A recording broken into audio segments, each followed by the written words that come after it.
So while the IPCC has been finalizing their report, another group has been working very hard to also simultaneously produce a set of analyses and recommendations. I'd like to introduce Charlotte Streck, who is the Director of Climate Focus, has been working with the Climate and Land Use Alliance to produce the report that she's going to present. Her interests are generally in the area of climate change policy and land use. Charlotte.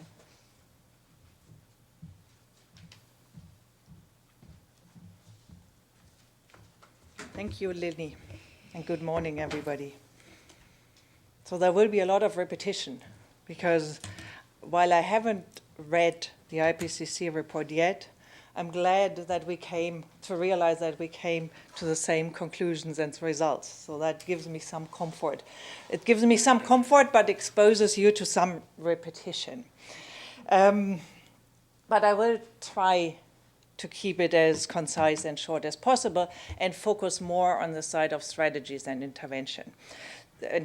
So Climate Focus and California Environment Associate has been asked by the Climate and Land Use Alliance to produce an analysis and report identifying agricultural mitigation opportunities open to philanthropy. So our focus was looking at what can funders, and not public funders primarily, but philanthropy contribute to agricultural emissions. We have here in the auditorium Dan Zarin from Climate Works, from the Climate and Land Use Alliance, and we have Stephanie Rowe, who is one of my co-authors and mainly responsible for the demand side chapter. So just, I'm only representing here as part of a larger group of authors. We worked on the report for almost a year, from May last year, and just concluded our research in February. Then the report went into editing and will be released next Wednesday on the 24th of April. So at the moment I can't share it with you yet, but I can share with you the main findings. Our approach was that first we went in 3 steps. We established the emissions, of course, from agriculture, direct emissions from agriculture. Of course, we didn't have the benefit of the IPCC report yet, so we went through a lot of primary data. We also identified, of course, areas of uncertainty and insecurity. So in many instances, we only established a range of emissions. Then we looked at the technical mitigation potential, and we took, in the last step, and probably the most relevant now here in this discussion, we looked at what are the strategies that can be pursued and interventions that we can recommend to reduce emissions. One, I think what I want to stress at the beginning, because it is, I think, the main finding of the report, and also in the context here of the discussions in the World Bank may be of relevance, is that when we started this report, there was, let's say, it came with a lot of skepticism that looking at agricultural mitigation opportunities always was slightly suspicious, because there was a fear that this whole agenda of agricultural mitigation would run counter food security. And for that reason, that discussion never really took off in the UNFCCC, and in many other forums. It was muted from the beginning as, in a certain degree, illegitimate, because it had potentially food security effects. And that is certainly true, or it's a concern that we should not push aside. However, our main finding is that the biggest source of emission and the biggest emission reduction potential is around demand-side measures and ruminants and beef. And if we look at this and we look at strategies on diets and shifting diets, mostly out of beef and ruminants, if we look at food loss and food waste, we may even have positive food security contributions. And also there is generally no global food security right to eat beef. You can be perfectly food secure without eating as much beef as many countries do, and it may actually be healthier. So we also identify that there are synergies with other very powerful agendas, in particular health, which may actually support the claim of agricultural mitigation. So I wanted to say this upfront because it is, for me, I think, the most important finding and hopefully the start to have a more rational discussion on agricultural mitigation. So our project and our study has been informed by a technical and strategic advisory board. Won't go through all the names here. We also had all the individual chapters peer reviews. All our interventions are the result of discussion. However, at the end, of course, all what we say is only attributable to the authors, because in many instances there are uncertainties. There are also discussions on what are feasible interventions, and at the end we took a judgment, or we judged what we thought what was the most feasible. Nevertheless, we took into account the views of all these people. Now, I won't spend much time on this because we already heard it already. We came also to, there's a range of emission estimates. Altogether, AFOLO contributes to about, we say here we are a bit more conservative than the IPCC, so 20 to 25% of global emissions. About half of it is attributable to direct agricultural emissions. What is also important, I think, what I have to say, that we focused on direct agricultural emissions. We didn't focus on land use and land use conversion so much in our intervention and strategies, mostly because there is a whole community discussing forest and deforestation and REDD, and a lot has been written, so we focus on agriculture as the sector that has received much less attention in the past in this discussion. These are the sources of emissions from agriculture. It's also repetitive to what we heard so far. What I want here already to emphasize that enteric fermentation is the single biggest source of emissions here, and then also certainly deserves particular attention when it comes to mitigation. Other relevant sources are manure and generally waste management, rice production, fertilizer, and organic soils. Regionally, also, I can go through this probably quickly, we already saw it. Enteric fermentation in all regions of the world, very important soils. Here we also see that Asia stands out because in Asia we have this additional mitigation or source of emissions and mitigation opportunity around rice, which is not so relevant in other geographies. And now we come to the footprint of various products and crops. And here, I think what is important and the eye-opener is we always knew that, of course, ruminants and beef have a much higher footprint than other meat. But here we see very clearly how much bigger it is, and that much of the emissions problem associated with direct agriculture emissions is associated with beef, with other ruminants, which is the second column there, and then dairy. And then only the third column is pig, then chicken, and other meats. So a shifting diet, when we come to discuss it, does not necessarily mean that we all need to become vegetarians or vegans, or it's just shifting into a bit more, eating a bit more chicken or pork would already help. In crops, if you look at palm and soy, if you look at land use, then palm and soy are high emission crops. If you do not look at land use, then the single biggest emitting or crop with the highest carbon footprint is rice, the second column here. Then we looked at the technical mitigation potential. There is a lot of insecurity, if you look at the direct, a lot of insecurity about soil carbon management. We spent a disproportionate amount of time discussing with various scientists and policymakers the science of soil carbon as well as potential interventions. So this is why this comes here with a relatively high margin of insecurity. Similarly, also biochar, if you look at this as soil carbon management, there is a community which believes strongly into in the potential of biochar. This community has also numbers. Then there is a community that thinks that is highly optimistic, which doesn't come with numbers. So we have here, but caution, it comes with caution that mitigation potential associated with biochar. And then we have the demand side measures on the right.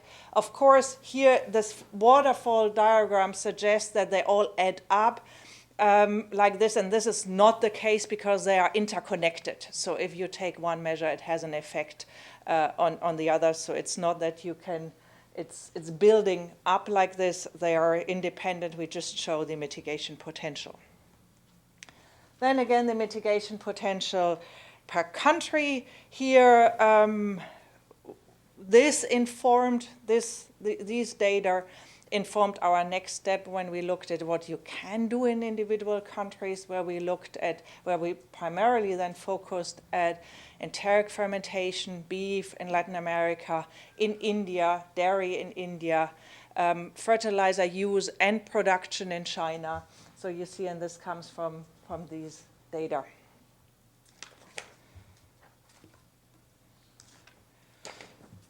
The development of recommendations. So we took the top mitigation opportunities. We assessed the co-benefits and trade-offs. Also, we looked at where are potentially synergistic agendas, because we realized that we were realistic enough to know that when we look at policy intervention or policy making, it's unlikely that there will a lot be policies triggered by the desire to reduce agricultural emissions only. So there is, other than potentially in energy and in industries, it is much more likely that action will be taken if mitigation goes along with other potentially more powerful policy agendas. And this can be, in the case of intensification, it can be increased crops, but it can also be health, it can be in other areas. We then we identified priority regions. Mostly we looked, of course, at bigger countries where you have more significant emissions associated with a particular source. Then we determined the objectives. That is, the objective in this case are the emission reduction potential or the emission reduction that we wanted to target with our recommendation, and then we developed specific interventions. We, similar as I saw the IPCC did here, we did organize our report into supply-side measures, demand-side measures, and then cross-cutting measures. We developed 12 strategies that you can see here, from sustainable intensification, nitrogen fertilizer production and management, enteric fermentation, sequestering carbon in agricultural system, rice and reducing methane emissions from rice cultivation, managing manure, then on the demand side, reducing food wastage, shifting dietary trends, shifting diets. Then on the cross-cutting measures, we looked at subsidies and trade, finance, corporate supply chains, and tracking emissions in agriculture.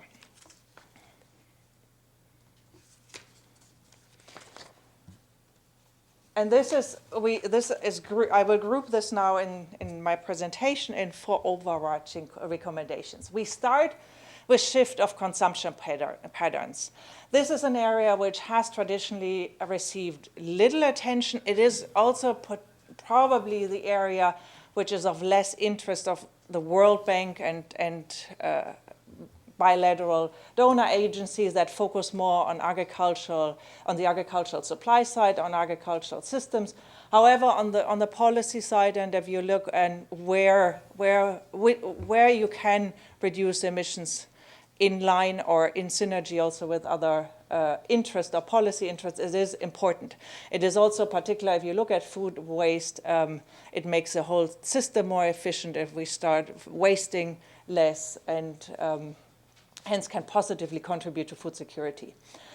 Then reduce direct emissions. That is probably what is of most interest of institutions like the World Bank, where we look at grazing land, enteric. So we look at enteric fermentation. We look at Brazil, India. We look at nitrogen and fertilizer on croplands in China, rice in Southeast Asia, and managing in manure. I will not present all these interventions here, it's just that you see for sake of completeness what we looked at. Then pursuing catalytic cross-cutting interventions, financing. Then we look at bringing transparency in the food system. It is amazing how intransparent our food system is and how little consumers and others often know how difficult it is to track emissions throughout the food system. We look at subsidies and trade and supply chains. And then finally, and that comes here at the end, I will not spend too much time on it, support carbon sequestration.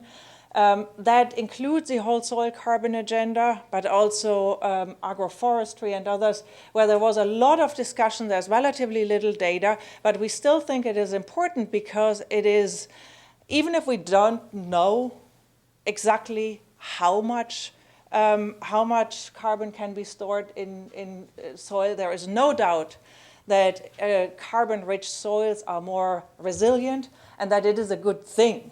So sometimes even if you don't know the numbers, it's a good thing, and it is closely aligned with existing, it can be closely aligned with existing programs in the World Bank and other public policies that support agricultural resilience. This is also the area where where there are a lot of synergies, or where the concept of climate smart agriculture is very relevant. Again, and you don't need to know the numbers to know that something is good and useful. Shifting diets. Shifting diets has received comparatively little attention because it is consumer behavior is one of these areas where scientists feel uncomfortable to talk about, and also public agencies don't really know. Public campaigns often are not very successful. On the other hand, you have a whole industry. The advertising industry doesn't seem to have any problems influencing the the consumer behavior. So it is something to look at and to take a fresh look at. And we have split this because it is so relevant, and because it has such a high potential, and because it is closely aligned with health, it is important. We have focused on the US and on China. In the US, it is shifting diets. In China, it is avoided shifting diets. In whole Asia, it is avoided shifting diets, because in Asia, you have traditionally healthy diets, not based on so much meat, and the problem comes when Asian societies start adopting to put it in extreme, a hamburger-based, fast food-based diet, and in many respects, avoided change diets is simpler to achieve than changing diets. So bringing cooking classes to Brazil, telling them that beef is not such a good choice, is more difficult than telling the Chinese not to change their diets. Then the next one is food waste, and I'm already receiving signals that I need to come to a close. So food waste, we can look at it from two sides: reduced food losses before food comes to the market, and less waste after food comes to the market. Here again, for institutions like the World Bank, the first part is probably more relevant. For public policies in industrialized countries, the second part is probably more relevant: reduced food loss after it comes to the market. And here it is labeling. It's looking at a lot of food is wasted because we have particular aesthetic standards when it comes to food. So a lot is thrown away, even perfectly fine food. Before it even comes into the supermarket, we have too large portions, and so we go through all this and develop, again, with a focus on China and the US recommendations. Direct agricultural emissions, Sustainable intensification, we spent a lot of time also discussing on intensification. Many of the recommendations on the supply side are associated with intensification, but there is need for more research and looking at the consequences of the rebound effect of intensification in concrete economies and agricultural systems. And so we took this overarching recommendation out because we feel a lot more research, case studies need to be developed around sustainable intensification. The whole RED agenda needs to go essentially through a screening process of what does it mean when we address agricultural drivers of deforestation. But we also need to produce policy tools and decision tools for policymakers in countries that design policies that they can assess the effects of intensification policies. Enteric fermentation, so we look at, here we put an emphasis on Brazil and India. India mostly dairy, Brazil mostly grazeland management and enteric fermentation. Again, you will, I'm sorry, I don't have the time to dedicate the sufficient attention to each of these recommendations and interventions. They will all be in our report. I'm also here, and Stephanie, to answer your questions.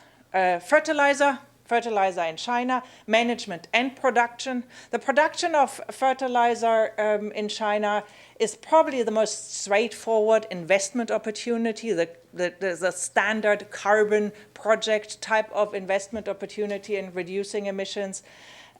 So this is a comparatively low-hanging fruit, but then also fertilizer, improving the fertilizer use in China holds a large potential.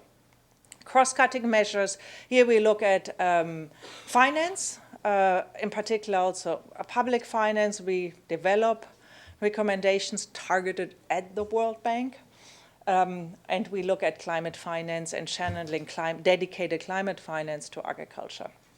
Subsidies and trade, with a focus on the US and EU. Having said this, of course, subsidies in developing economies become more and more relevant. Still, we focus here on the US Farm Bill, which is at the moment moving a bit in the not so fortunate direction when it comes to agricultural mitigation, or has moved, and the EU. And then we look at WTO and UNFCCC interplay, which is for the reason important because the WTO seems to be moving at this moment. WTO and UNFCCC are both fora that are not known for moving particularly fast, but sometimes one of the forums jumps, and WTO at the moment seems to move, and it's an opening to have potentially a discussion on agricultural standard certification system and so on, which then may unlock some of this discussion in the UNFCCC. Increased transparency, so we need more more data, we need more measurement, reporting, verification, but also tools to farmers and others within the food system. Sequestering carbon, this is my last slide here, so the last on the intervention, then I have a summary slide. Again, we had a lot of discussion, and we had our advisory board and the reviewers, some said we need to take soil carbon out completely. Others said we need to bring it in and put it in front. The most contested area when it comes to intervention, we still think that there are synergies in particular with existing agendas, policies, programs, investment in sub-Saharan Africa, but also when you look at silvopastoral system and agroforestry. The main conclusions, so the main themes: beef, reduce beef consumption, we need to eat less beef, and we will healthier and more food secure. And bring more efficiency into the food system, reduce losses. I think that's probably the most important. I can leave it with this. And then agricultural mitigation even has positive benefits, not only in conjunction with the adaptation agenda, but also with food security and health. Thank you.